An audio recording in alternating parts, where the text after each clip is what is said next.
I'm on my way to my 25th reunion. I went to Stanford next week, but I was just curious if you were right there, but you're not really.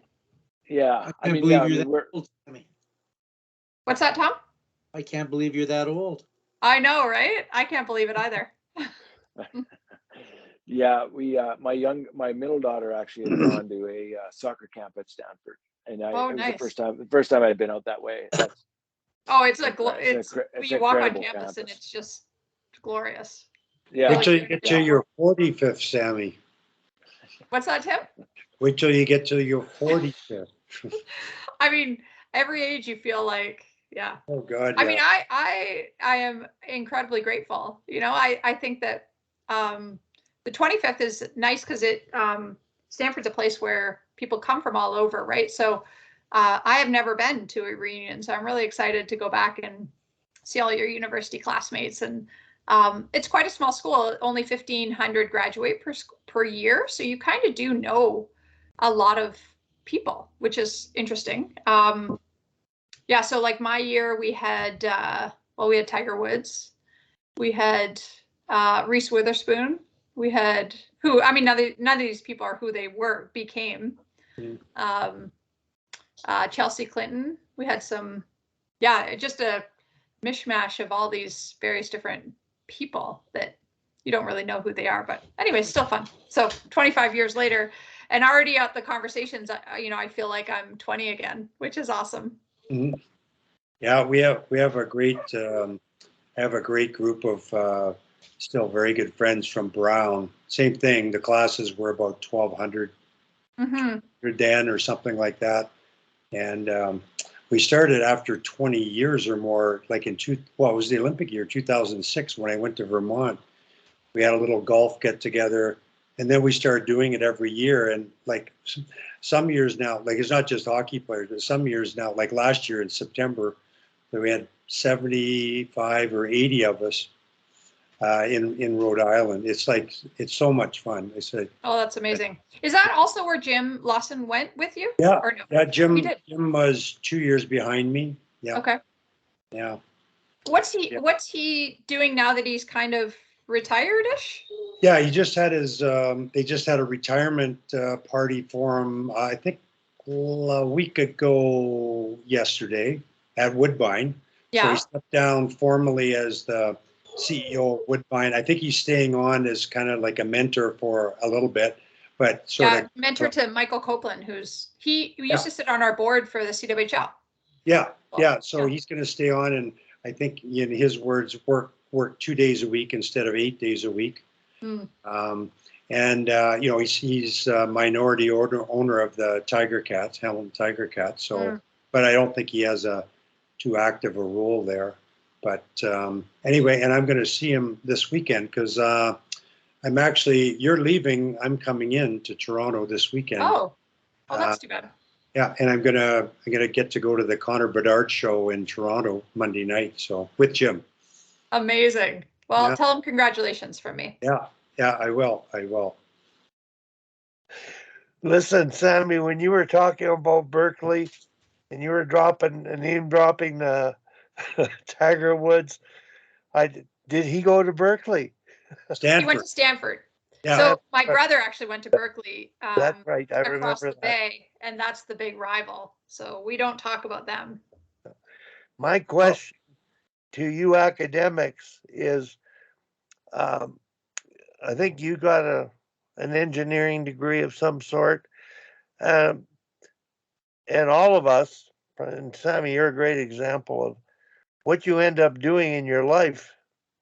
The education might have had less of a part of it than what you did outside of your education, which was your sporting world. But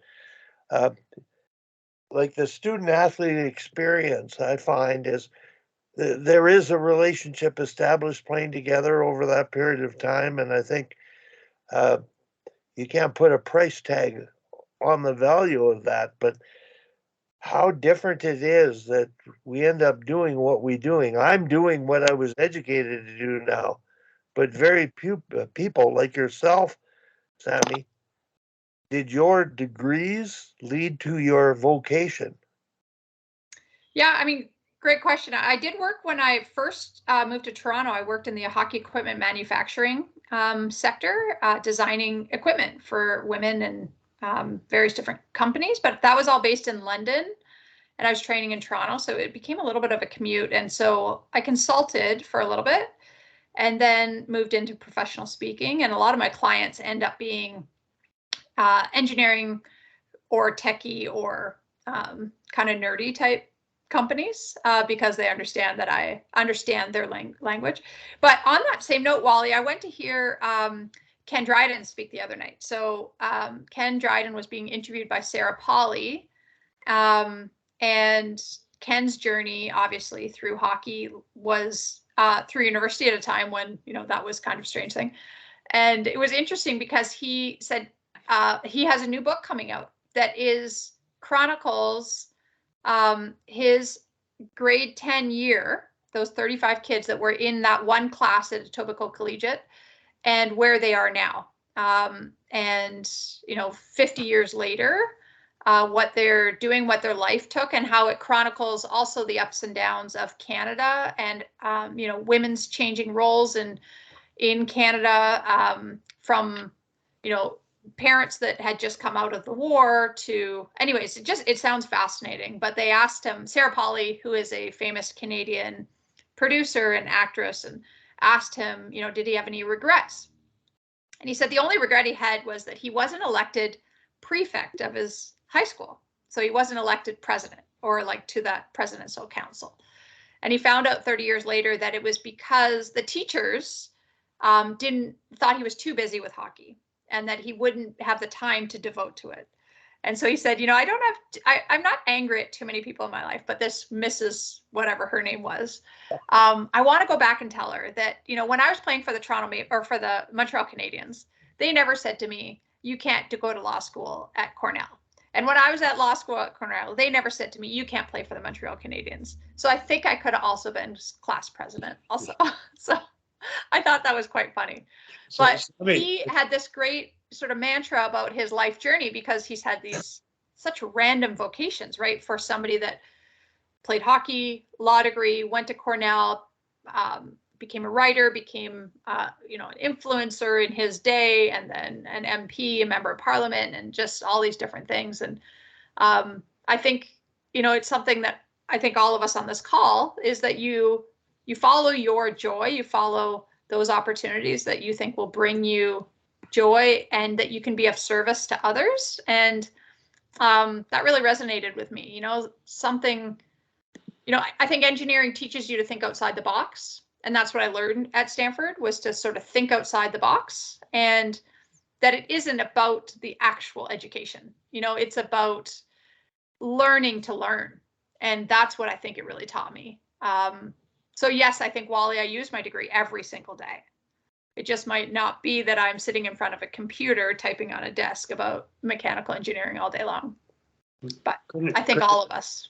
Couldn't agree more, Sammy. I've long felt exactly that way. Kids trying to, when I was coaching at Vermont, you know, what do I major in? What do I major in? It's like, well, what are you interested in? And don't worry about getting a job so much as learning how to learn and learning how to be disciplined to get the work done and manage your time. And that's what you get out of it. And kind of on point, I just kind of wondering, it's funny you mentioned Ken Dryden, because I just this morning, about 2 hours ago, read a big long excerpt from his new book. Interesting. Yeah, it's out in 2 weeks. So this was kind of part of the book tour. I guess this is maybe the start of it.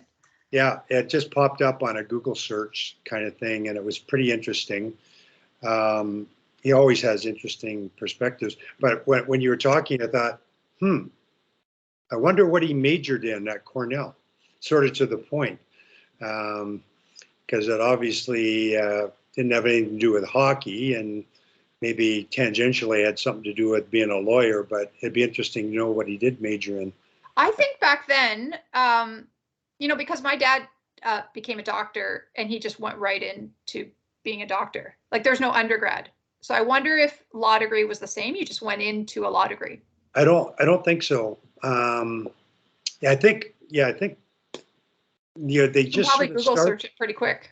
Yeah, I think they started that kind of thing like at McMaster in the late 60s, early 70s. And I know Brown set up a med program in 72, but I think you still had to do a couple of years anyway of at least 2 years of undergrad. But to sort of get into it. But Yeah. Wally, you know that Ken's son married Tammy Shuchuk?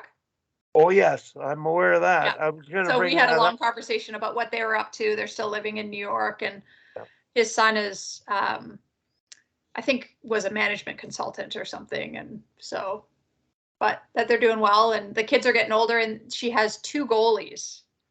Huh. So 2 boy goalies that, Mm, I think that's the worst position in all of sport, is a parent of a goalie. mm. He was the only player on the Olympic team that wore makeup. Mm. Well, I not maybe the only player, but she was she had the mantra, you look good, feel good. I mean, Yeah. yeah. And I think that dramatically changed. You know, I think that now like lots of women are followed in her footsteps. She also drank a Pepsi between every period. Mm. Like a real Pepsi, Yeah. which yeah, she was told, I think by her dad or somebody, that was what she was supposed to be doing and to get the energy. And she certainly was a little spark plug, that's for sure. She Ken, was. yeah. I remember her well.